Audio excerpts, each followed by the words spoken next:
મોટેરામાં વિરોધ વચ્ચે ડિમોલિશનની કામગીરી શરૂ કરાઈ છે। ડિમોલિશનને લઈ સ્થાનિકોએ ઉગ્ર વિરોધ નોંધાવ્યો। ડિમોલિશનની કાર્યવાહીને લઈ સ્થાનિકોમાં આક્રોશ જોવા મળ્યો। 50 વર્ષથી રહેલા ગેરકાયદે બાંધકામ પર બુલડોઝર ફેરવવામાં આવ્યું ત્યારે મોટેરામાં વિરોધ કરી રહેલા સ્થાનિકોની અટકાયત કરાઈ। મોટેરાના ગામતળની જમીન પર બુલડોઝર એક્શન અત્યારે ચાલી રહ્યું છે।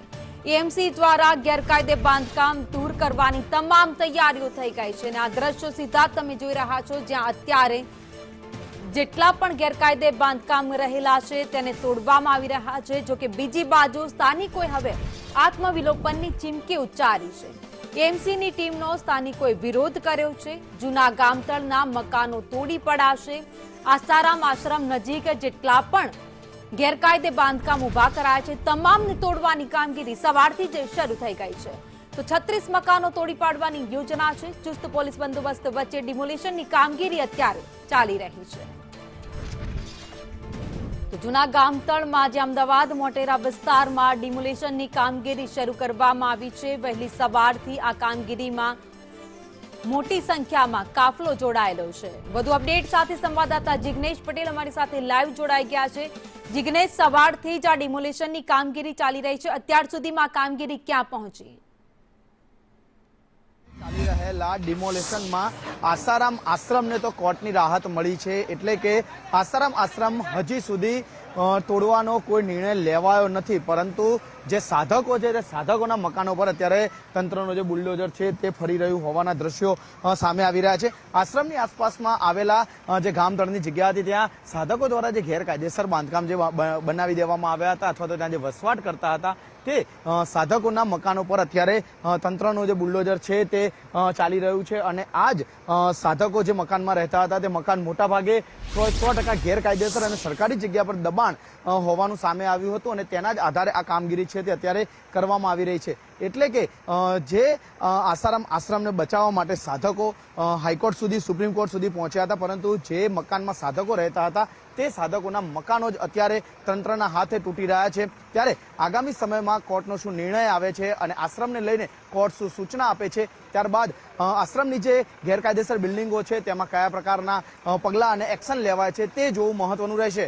કેમેરામેન સંદીપ રાઠોડ સાથે જિગ્નેશ પટેલ, સંદેશ ન્યૂઝ, અમદાવાદ। અમદાવાદના મોટેરા વિસ્તારમાં આ ડિમોલિશનની કામગીરી ચાલી રહી છે। જો કે ગત રોજ જ ખાસ સૂચના આપી દેવામાં આવી હતી કે જેટલા પણ ગેરકાયદે મકાનો છે ત્યાં તમામ લોકોને કહી દેવામાં આવ્યું હતું અને સાધકોના મકાન સરકારી જમીન પર હતા એ તમામ સાધકોના મકાન પણ તોડવામાં આવી રહ્યા છે। તમામ સાધકોએ ગેરકાયદે બાંધકામ ઉભા કરી દીધા હતા। જો કે પહેલા વિવાદમાં રહેલો આસારામ આશ્રમ અને ત્યારબાદ ગામતળમાં ગેરકાયદે મકાનો જેના ઉપર હવે બુલડોઝર ફરી રહ્યું છે। અમદાવાદના મોટેરામાં ભારે વિરોધ વચ્ચે આ ડિમોલિશનની કામગીરી શરૂ કરાઈ છે। ગેરકાયદે તમામ બાંધકામો છે તેના ઉપર બુલડોઝર ફરી રહ્યું છે। મોટેરા ગામતળમાં એએમસીએ મોટી કાર્યવાહી કરી સરકારી જમીન પર બનેલા તમામ મકાન તોડી પાડવામાં આવી રહ્યા છે।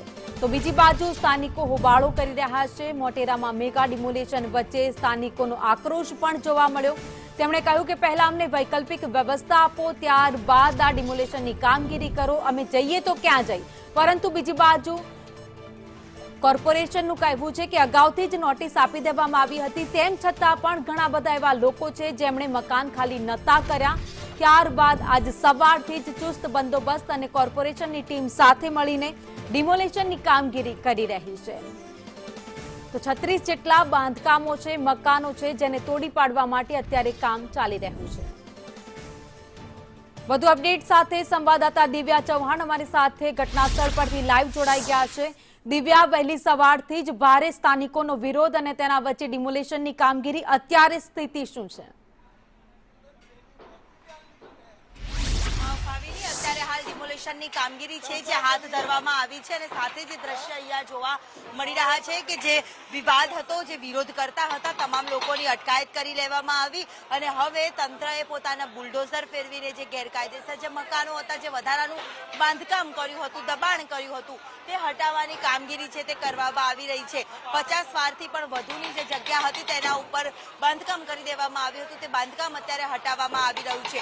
એક તરફ પોલીસ તો ચુસ્ત બંદોબસ્ત, બીજી તરફ ડિમોલિશન ડિમોલેશનની કાર્યવાહી છે તે હાથ ધરવામાં આવી છે. સ્થાનિકોનો જે વિરોધ હતો, સ્થાનિકોના વિરોધની વચ્ચે અહીંયા તેમને સામાન ખાલી કરવાની પણ સૂચના છે તે આપી દેવામાં આવી હતી અને તે બાદ અહીંયા આ જ લાઈનમાં જ કેટલાક સમર્થકો હતા આસારામના, તે આસારામના સમર્થકોનું પણ જે ઘરો હતા તે પણ તોડી પાડવામાં આવ્યા છે. જે ગેરકાયદેસર બાંધકામ છે તે પણ તોડી પાડવામાં આવ્યું છે અને અત્યારે હાલ લોકો એ ઘરની બહાર નીકળી ગયા છે. મહત્વનું છે કે 30 મિનિટનો સમય આપવામાં આવ્યો હતો. સત્તાધીશ તરફથી પણ જે કોર્પોરેશનના અધિકારી હતા તેમના દ્વારા પણ કહેવામાં આવ્યું છે કે 1 વર્ષ પહેલા જ તેમને નોટિસ આપી દેવામાં આવી હતી અને 1 વર્ષ પહેલા નોટિસ આપ્યા બાદ તેમને ઘર ખાલી કરવા દેવાની સૂચના આપી દેવામાં આવી હતી. તેમ છતાં પણ ઘર ખાલી નહોતા કર્યા. તેના કારણે લોકોએ હાલાકીનો સામનો કરવાનો વારો આવ્યો હતો. અહીંયા પ્રશાસને નોટિસ આપી હતી અને એ જ પ્રમાણે હાઈકોર્ટનો જે હુકમ છે તે જ પ્રમાણે ડિમોલેશનની કામગીરી છે જે હાથ ધરવામાં આવી રહી છે. મહત્વનું છે કે વારંવાર આ પ્રકારે અનેક રજૂઆતો કરવામાં આવી તેમ છતાં પણ તેનું નિરાકરણ આવ્યું હતું અને એ જ અંતર્ગત હવે ડિમોલેશન છે જે તંત્રનું કરવામાં આવી રહ્યું છે. તંત્ર દ્વારા ડિમોલેશનનું મેગા ડિમોલેશન હાથ ધરવામાં આવ્યું છે. 30 થી પણ વધારે મકાનો છે. બેન, કેટલા સમયમાં તમને સમય આપ્યો અને અત્યારે હાલ ઘર ખાલી કરીને ક્યાં જવાના છો? કેટલા વર્ષોથી રહેતા? ઘર ખાલી કરીને તો ક્યાં જવાના મેડમ એ પણ અમને ખબર નથી. આ બસ સામાન નીકાળ્યો છે કેમ કે 30 મિનિટનો સમય આપ્યો તો ખાલી કરવા માટે, એટલા માટે તો આ બધું બહાર નીકાળ્યું છે. હવે જોઈએ ક્યાં જઈએ. રોડ ઉપર રહીશું, બીજું તો શું. સરકારે અમને રોડ વાળા કરી દીધા છે. અમે 20 વર્ષથી અહીંયા રહેતા હતા. કેટલા વર્ષોથી રહેતા હતા ને હવે ઘર ખાલી કરવાનું કીધું? હા, 20-22 વર્ષ થઈ ગયા અહીં. હવે કહું ક્યાં હવે હાલ ને હાલ બધું ખાલી કરવાનું આવ્યું છે બધું કન્ડિશન. એમ તો ક્યારનું કીધેલું છે પણ કઈ એનું એનાથી હજુ અડધા હવે હજુ પણ કે છે અડધું તોડશે. રહેવું ક્યાં? આખું ઘર તોડવામાં આવે છે કે અડધું? જે 50% જે કહે છે કે ડિમોલિશન કરશું અમે, એક કામ આવી રહ્યું છે. તમે આ જે બીમ છે એ તૂટી જશે તો પછી મકાન શું રહેશે? કઈ રહેશે નહીં મકાનમાં. તો લોકોએ જે 50 વારનું જે બાંધકામ જે તોડવાની જે વાત છે, જે ઘરો નાના આવેલા છે અને એ જ ઘરો અત્યારે હાલ હટાવવાની જે કામગીરી છે જે હાથ ધરવામાં આવી છે. પોલીસના અધિકારીઓ પણ અહીંયા સ્થળ ઉપર હાજર છે. કોઈ અનિચ્છનીય બનાવ ન બને તે માટેની તકેદારી પણ રાખવામાં આવી રહી છે અને એ ડિમોલેશન અંતર્ગત અહીંયા હાલ 30 થી પણ વધારે જેટલા મકાનો આવેલા છે એ મકાનો તોડી પાડવાની કામગીરી છે તે હાથ ધરવામાં આવી છે. અંદર જે તમામ જે મકાનો આવેલા હતા 30 થી પણ વધારે તેમને 1 વર્ષ પહેલા પ્રશાસન દ્વારા નોટિસ આપવામાં આવી હતી અને નોટિસ બાદ હવે મકાનો તોડવાની કામગીરી છે જે હાથ ધરવામાં આવી છે. અમદાવાદના આ જે ડિમોલેશન બાદ ગામતળની જે જમીન હટાવ્યા બાદ અહીંયા જે સ્પોર્ટ્સ કોમ્પ્લેક્સ બનાવવાની જે તૈયારી છે, જે સ્ટેડિયમ બનાવવાની જે તૈયારી છે તે સ્ટેડિયમ બનાવવા માટેની કામગીરી છે જે હાથ ધરવામાં આવનાર છે. અહીંયા લોકો ઘર તોડી નાખવામાં આવ્યા છે અને અહીંયા હાલ કે જઈએ તો જઈએ ક્યાં તે પ્રકારની સ્થિતિ પણ હવે જોવા મળી રહી છે. કેટલા વર્ષોથી તમે રહેતા હતા અને કેટલો ઘરનો ભાગ તમારો? 40 વર્ષથી રહેતા હતા. અમારે લગભગ 3 કે 4 ફૂટ જ કપાતમાં છે. બરાબર છે. હવે એના માટે થઈને આખું મકાન તોડવાનું કર્યું. દરવાજો છે ત્યાં સુધીનું મારું કપાતમાં આવે છે. એ તો એ લોકો કહે છે કપાતમાં આવે છે. આ તો ભાજપ સરકારની દમનગીરી છે. જ્યારે આ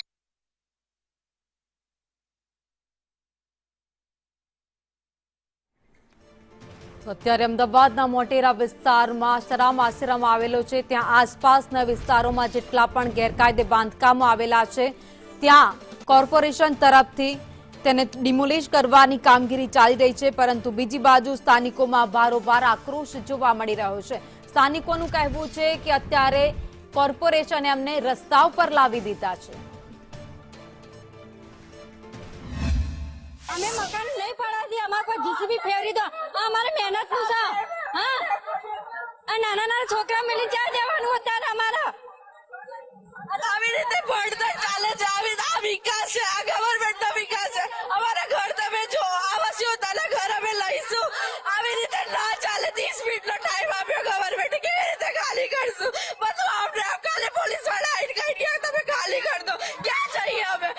અમારા ઘર થોડા અમારી સ્કૂલ ચાલુ થાય તો અમે હવે કે રહેવા ક્યાં જઈએ? એક તો ઘરે નહીં પડતા અમને રહેવા માટે. તો સ્થાનિકોનો આક્રોશ જોવા મળી રહ્યો છે. આ સાથે જ પોતાનું ઘર જતું હોય એ દુઃખની લાગણી પણ લોકોમાં અત્યારે દેખાઈ રહી છે, પરંતુ કોર્પોરેશનનું કહેવું છે કે 1 વર્ષ પહેલા જ નોટિસ આપી દેવામાં આવી હતી, તેમ છતાં પણ ત્યાં રહેતા લોકોએ આજ દિન સુધી મકાન ખાલી નથી કર્યા. ત્યારે કોર્પોરેશન અને પોલીસની ટીમ ત્યાં પહોંચી અને તેમને અડધો કલાકનો